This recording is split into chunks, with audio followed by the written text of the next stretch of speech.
안녕하십니까 교수님. 2학년 A반 이민지입니다. 지금부터 저의 꿈과 희망에 대해 프레젠테이션 시작하겠습니다. 꿈과 비전이라는 주제를 바꿔서 나에게 꿈과 비전은 무엇인지 생각해 보게 되었습니다.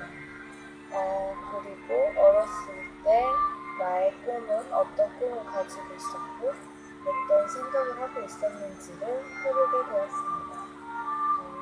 또 나는 지금 내 꿈을 위해 어떤 노력을 하고 있으며 어떻게 해야 될지도 선택하게 되었습니다.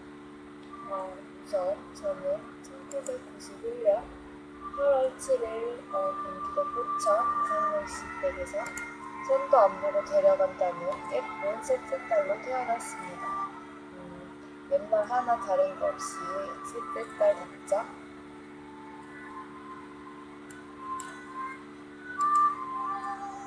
네, 저는 어린 시절 호기심이 많았습니다.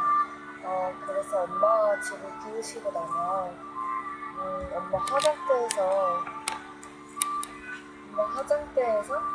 엄마처럼 예쁘게 화장을 하고 싶어서 엄마 화장품을 다 바르고 립스틱을 바르다 사용하는 방법을 어렸을 때는 몰라서 립스틱을 다 부러뜨린 그런 기억이 있는데요. 그래서 엄마께서는 항상 립스틱을 사오시고 저는 항상 그 다음날에는 또 립스틱을 항상 부러뜨려서 엄마한테 여러 번 혼난 기억이 있습니다. 그래서 그런지 지금은 화장을 지으면 또 다른 민지의 모습이 나타나곤 합니다.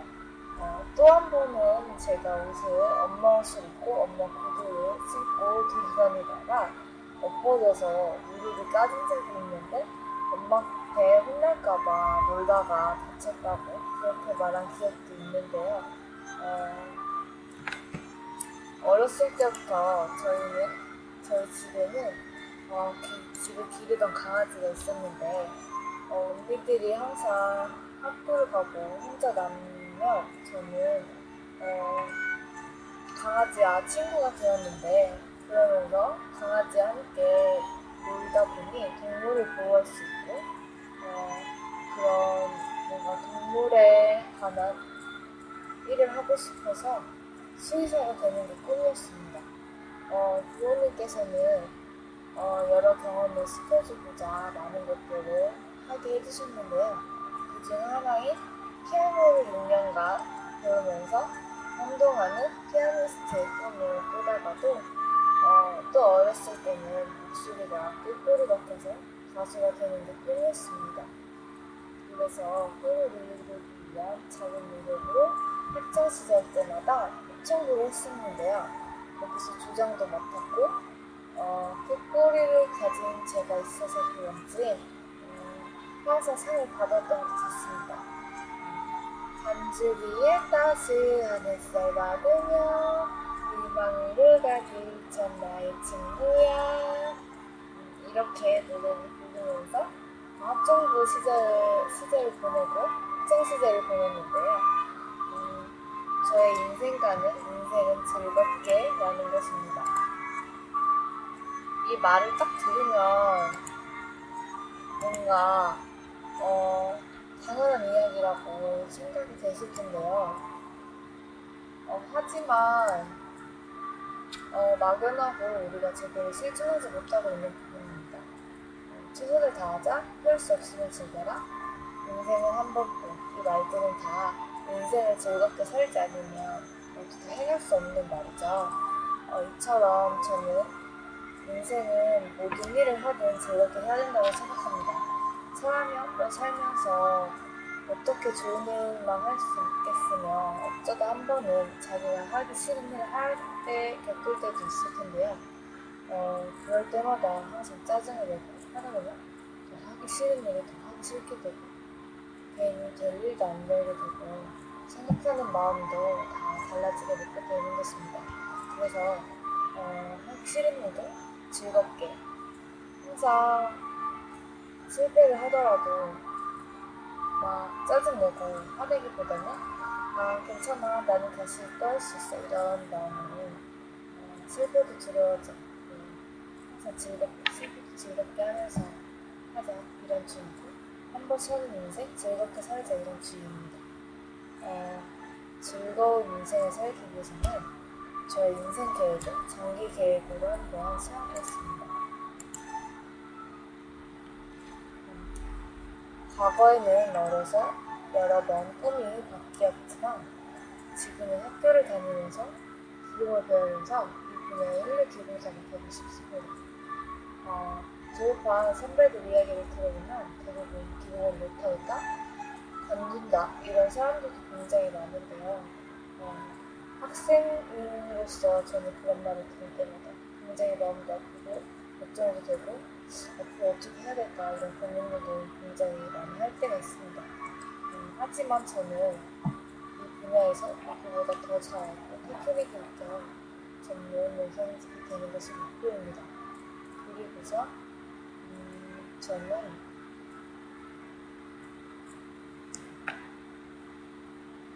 40대의 가정이 있는 그런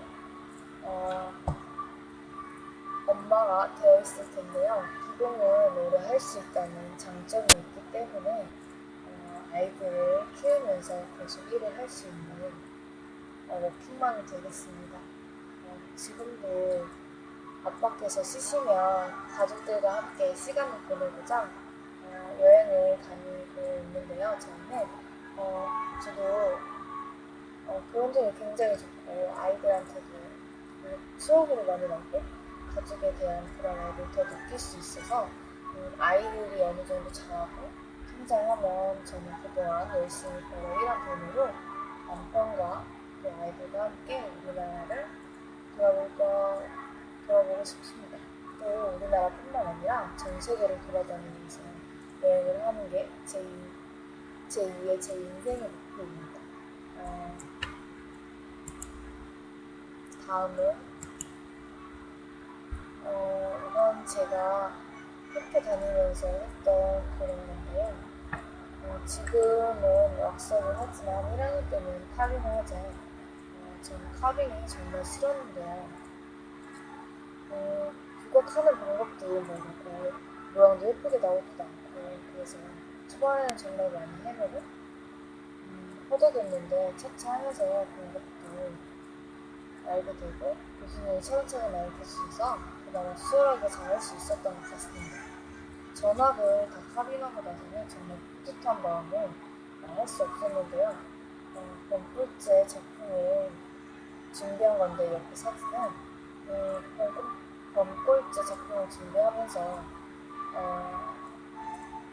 모든 친구들도 좋은 데가 있었고 집에도 맨날 늦게 가고 꼬박 날 새는 날도 있었는데 그런 과정을 거쳐서 힘들고 제가 굉장히 하기 싫었지만 그런데도 열심히 노력한 결과 1등이라는 결과를 얻었습니다. 굉장히 정말 뿌듯했는데 상을 받고 나니 그동안 노력했던 것들이 헛되지 않아서 보람이 굉장히 많이 들고 기쁨으로 말할 수 없었습니다. 기쁨을 잊지 않고 학교 생활을 즐겁게 하겠습니다. 한 단계 더 성장이 되는 것 같은데요. 이러한 작은 것에서도 최선을 다해야겠죠. 아직 많이 무식하고 시작인 단계입니다. 동영상 하나를 보실 건데요. 이 동영상은 앞으로 기공사의 미래 모습입니다. 같이 한번 감상해 보도록 하겠습니다.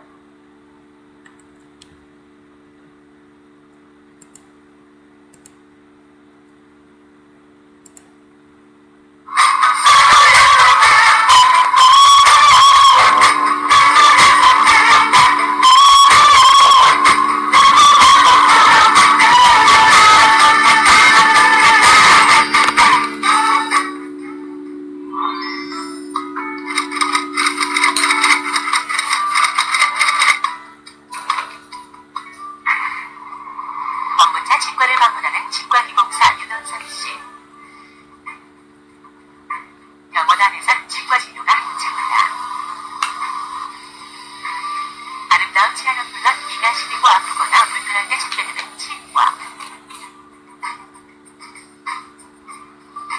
이날 치과기공사 윤원선 씨가 병원을 찾았기는 치과에서 의뢰한 보조물을 환자에게 띄워주고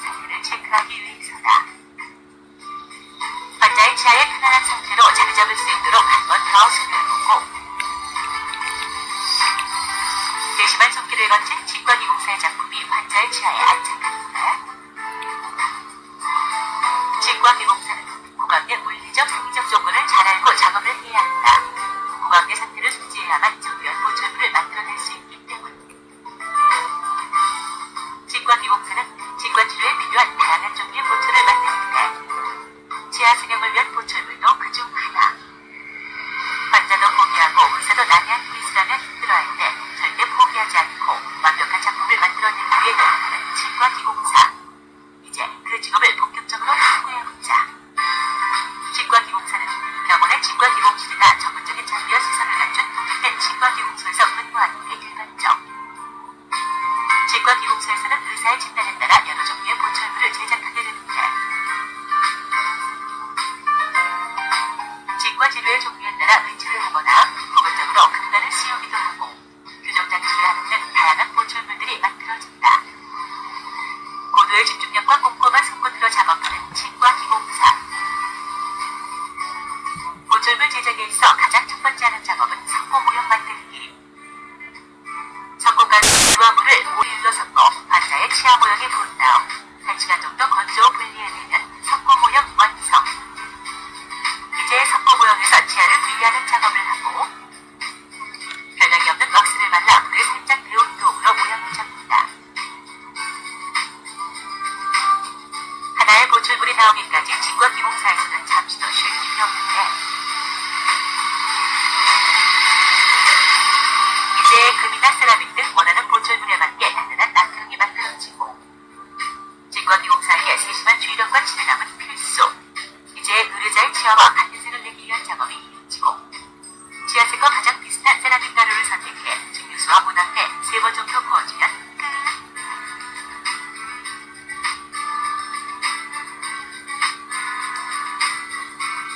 기계와 사람의 손을 거쳐 다듬어지기를 몇 차례. 마지막 단계에 이른 보철물을 섬세한 손끝으로 정교하게 연마하며 치아 형태를 잡는 것도 치과기공사에 빼놓을 수 없는 작업이다. 일 자체가 굉장히 많고 정확한 과정들이 많은데 항상 이제 시간에 쫓겨서 여유있게 작업을 해야 되는데 치과에서는 빨리 제작을 요구하기 때문에 그런 면에서 가장 힘듭니다. 한편 최근에 도입된 캐디캠 시스템은 기공 과정을 단축시켜준다는데 치아 모형을 컴퓨터의 근처에 인식시키면 세라믹 내부에 들어갈 물조가 자동으로 만들어지는 것이다. 치과기공사가 되려면 전문대 이상의 치기공과를 졸업하고 치과기공사 국가고시에 합격한 후 면허증을 받아야 하는데 하지만 면허를 딴다 해도 치과기공사로서의 역할을 수행하려면 3-4년 정도의 숙련 과정을 거쳐야 한다.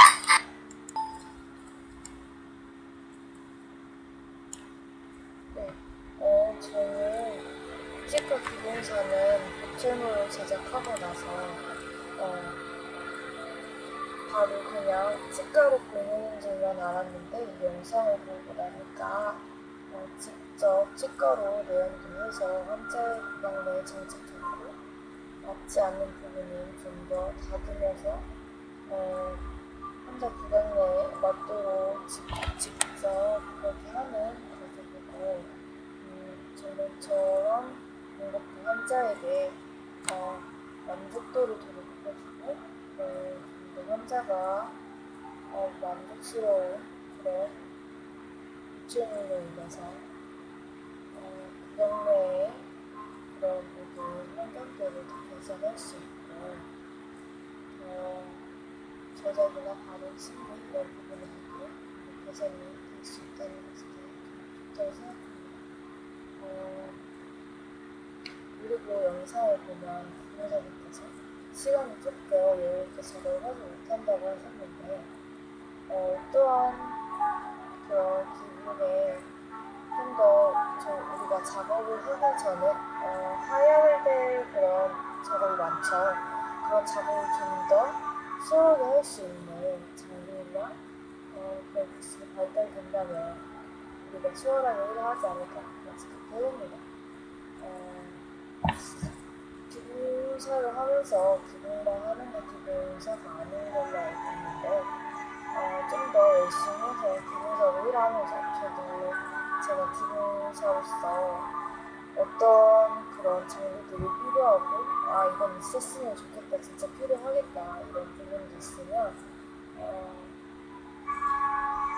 그런 장비나 기계들을 개발하는 데도 굉장히 좋을 것 같고요.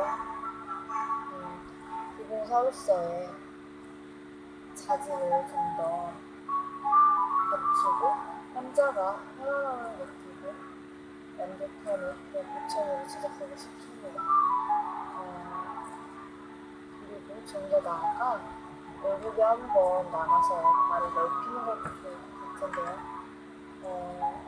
저의 꿈과 비전에 그런 주제를 한 프리즈를 발표를 하면서 제 꿈에 대해서 좀 더 어떻게 나아가야 하고 또 다시 제가 어떻게 지금 생활을 하고 있는지 제 꿈에 대해 얼마나 노력을 하고 있는지 그런 생각을 하고 반성하고 다시 한번 계획을 세우게 되는 그런 일이 되고요. 앞으로 더 어떻게 해야 될지 명확하게 알 수 있는 것 같고 처음 프리즈를 사용해 봤는데 무식하지만 잘 봐주셨으면 좋겠고요. 그럼 마무리 잘 하시고 행복한 하루 되세요. 감사합니다.